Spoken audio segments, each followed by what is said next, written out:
L'actu à l'Ouest, le rendez-vous média, chaque jeudi sur Sun. Bonjour chères auditrices, chers auditeurs et bienvenue dans ce nouvel épisode de notre rendez-vous média hebdomadaire. Chaque jeudi, nous recevons nos partenaires médias, partenaires de la presse indépendante régionale. Aujourd'hui, à notre micro, Nicolas de la Casinière, rédacteur en chef de la Lettre à Lulu, irrégulomadaire satirique. Le dernier numéro est sorti le mois dernier. Bonjour Nicolas. Bonjour. À la une de ce dernier né, notamment une histoire de logo, on va dire même de recel de logo pour le CHU de Nantes. L'hôpital s'est doté d'une nouvelle image de marque, une croix multicolore, un flocon de neige multicolore en faisant appel à une agence parisienne. Et ça a soulevé pas mal de questions.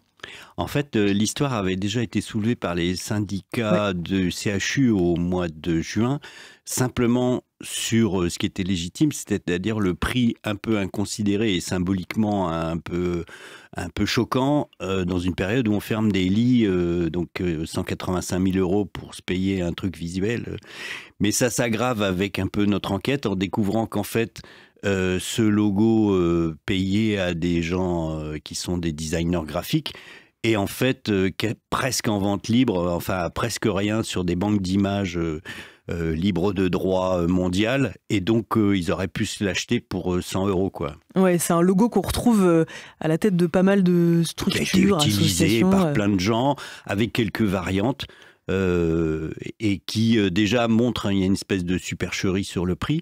Et après, il y a un autre truc qui est un peu gênant aussi, c'est mais qui s'aggrave si c'est du pur plagiat, c'est que il y a une pseudo-inspiration d'une méthode japonaise très New Age qui sert dans le management et le développement personnel et qui paraît extrêmement fumeuse, portée par un des directeurs de l'hôpital qui parle d'ouvrir ses chakras quand il fait des formations. Et donc là, on se dit, oh là là, l'hôpital public est un peu mal barré si c'est tenu par des gens pareils, quoi. Ouais, ça s'appelle l'ikigai. C'est ça. Je ne sais pas si je prononce bien.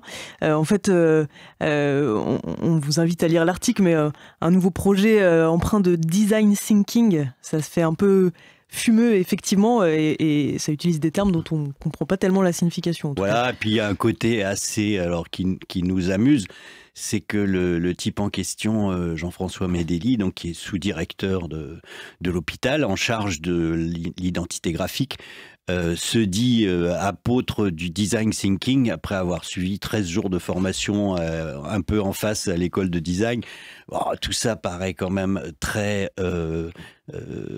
dérisoire et grotesque, mais il y a quand même du fric à la clé et on est dans une situation où c'est pas la vision de l'hôpital public et du service public qu'on peut attendre.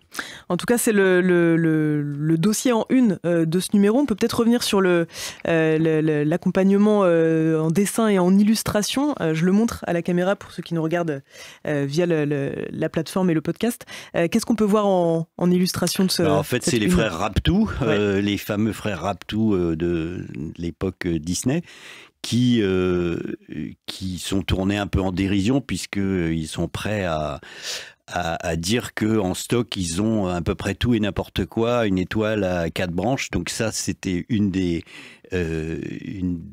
remarques faites par l'hôpital en disant non mais vous savez ça peut ressembler c'est pas du plagiat puisqu'il y a déjà la Croix-Rouge. Désolé, la Croix-Rouge elle a 4 branches et elle est rouge, et puis il y a l'étoile des ambulances, désolé aussi parce que là c'est 6 branches et c'est bleu, et donc là c'est 8 branches et multicolores. Bon, donc c'était un peu n'importe quoi dans les arguments en défense. Et puis un autre dessin à l'intérieur où une agence parisienne essaie de refourguer des créations reprenant pas mal de marques très connues et de les proposer au CHU. C'est aussi assez savoureux. On vous laisse découvrir tout ça dans ce numéro. Autre dossier à la une enquête très fournie sur la gouvernance et le fonctionnement du groupe Ouest France, détenu par l'ASPDH, Association pour le soutien des principes de la démocratie humaniste, qui vante son indépendance mais qui pêche un petit peu par son manque de transparence. C'est ce qui ressort de l'enquête et de ces investigations.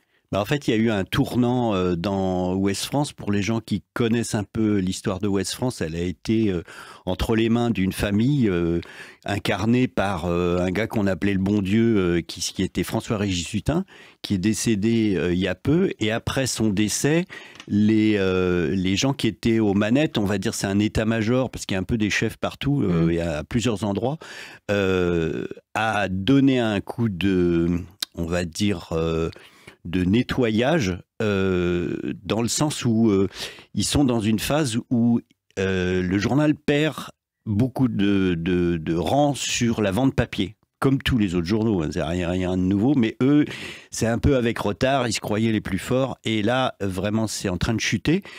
Ils misent sur le numérique, ils viennent de candidater pour une chaîne TNT et de l'obtenir. Et donc, il est très probable que d'arriver en disant « Mais nous, vous savez, on incarne le capitalisme familial, des familles historiques qui étaient là, la libération, etc. » Ça fasse un peu plus ringard pour les financiers que de dire « Regardez, à la tête de notre beau groupe, on a des gens qui sont des cadors de la finance mondiale, ce qui est le cas. » Et donc ça, c'était passé un peu inaperçu sur la mise à l'écart du clan Hutin, puisqu'il y a des descendants, c'est un truc d'héritier, en fait, ça paraît.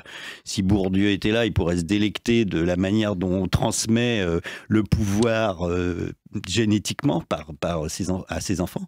Donc ça, c'était la période d'avant. Et là, apparaissent des personnages qui ont des profils d'énarques, de gens qui ont pantouflé dans les ministères pour retourner dans le privé.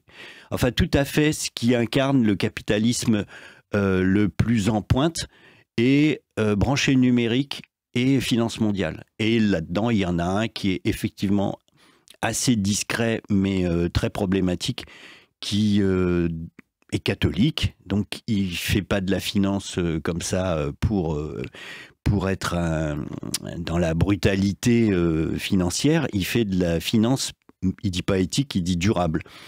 Et dans ce registre-là, il y a quand même un hic énorme tout de suite, c'est que ces sociétés, elles sont domiciliées dans des paradis fiscaux, au Luxembourg, au Delaware.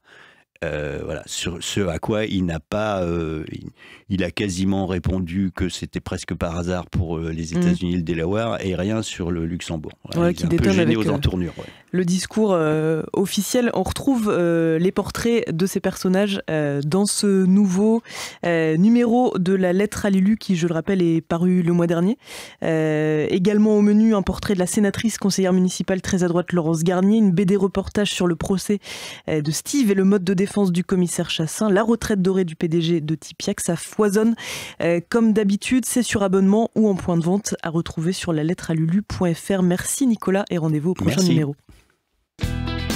Le rendez-vous média, en podcast et en vidéo sur myson et le sonunique.com.